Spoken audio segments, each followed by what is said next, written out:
Things have happened. One is that we have been now recognized as a national Main Street organization. We were a state recognized organization. Now we also have the credential of a national Main Street organization. And also we received the designation as a Preserve America community. And again, both those recognitions will go to helping us as a community in the future when we apply for grants, because you're given points for being recognized by those organizations and several others. One other thing that you're aware of has finally come to fruition, and that is their revolving loan program. We now have the revolving loan program in place. It's a loan that businesses can apply for up to $20,000. There is $100,000 in the revolving loan account. They can apply for $20,000 to do any renovation, reconstruction, or whatever to a building in our downtown district. The interest rate there is 3/4 of a point below New York Prime. Most of you during the, and I hope all of the students behind us went to what used to be the old Leader's shoe store, and I know I'm kind of dating myself there, so we remember that some won't, but where there was a display where all of the students in Sally Robbins' class had researched the history of the buildings in our downtown area. And St. Mary's Little Hoosiers also. Little Hoosiers. Donna Stewart. Yeah. Donna Stewart, absolutely. Everybody beats me to the punch. That's okay. Donna Stewart, the Little Hoosiers, that's okay. And that was really a wonderful exhibit, and I'm trying to see if we can get that displayed more permanently somewhere. But one of the offshoots of that is what Ryan is bringing forward, and I'd like to have him speak about this bronze plaques that we have for the historic buildings in our downtown district. This is the culmination of probably a year and a half of work, much led by Donna Stewart and Sally Robbins, and we have an assortment of people who cooperated on this.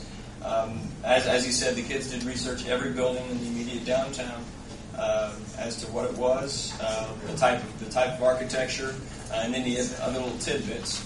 We were able to get a grant from both the Decatur County Community Foundation and the Indian Humanities Council / Historic Landmarks Foundation to.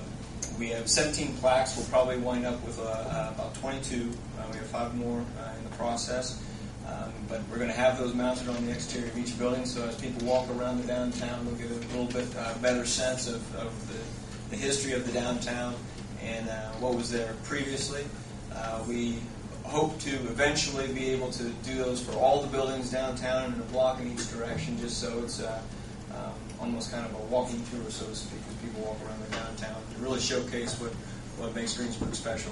And I can't say enough about Sally Robbins and Donna Stewart for taking on this task, and all the help from the Historical Society, and just the hard work and the sweat of the kids. I think and Russell Wilpoint, I should add him in there. He took them on tours of the courthouse, of the Historical Society, kind of taught the kids how to research these structures and stuff. It's been a real positive experience for everybody involved.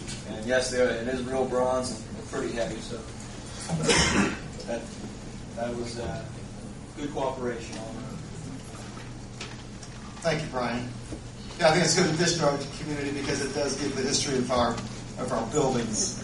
I think it was a very worthwhile effort. Another item that we've been very successful with again this year, this is the 4th season for the Farmers Market, and you're all aware of that. It's still very, very popular. We continue to have more and more vendors, and we're going down probably the peak season here in the next month, 6 weeks, so it'll be a real exciting time down there. Another item that I think everyone is extremely elated about is that the Neals have finally opened their chop shop, as it's being called, over there on an area where the old Senior Citizen Center was, and was a real eyesore for several years.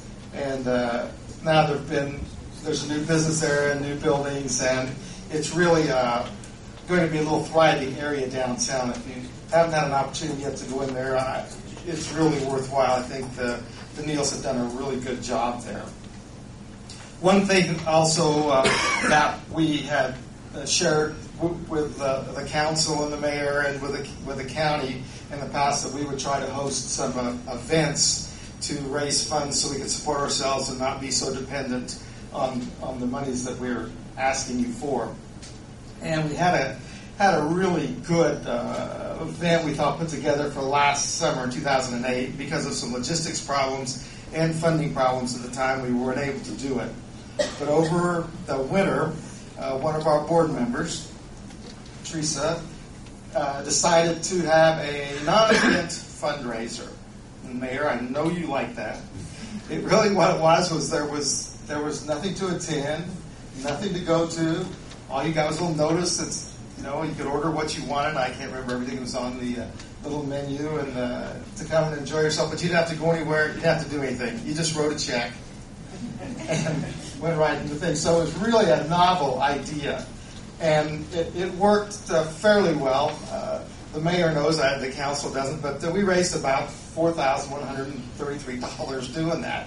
So it was something that was kind of novel and worked out very well.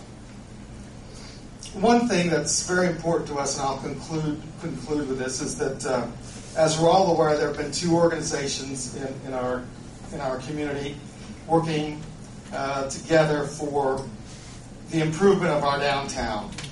And currently, we are in the process of transitioning to one organization. That is because, again, the direction and guidance the mayor has given us in the very beginning, and the leadership he's shown, and also with some help from Commissioner Jerome Buning. Allow me to bring you up to date where we are. There is a steering committee, 3 people from the DGDC, and there are 4 of us from the Hot City Group. We've met several times. We took a proposal that Brian Robbins put together called a simple solution for a complex problem.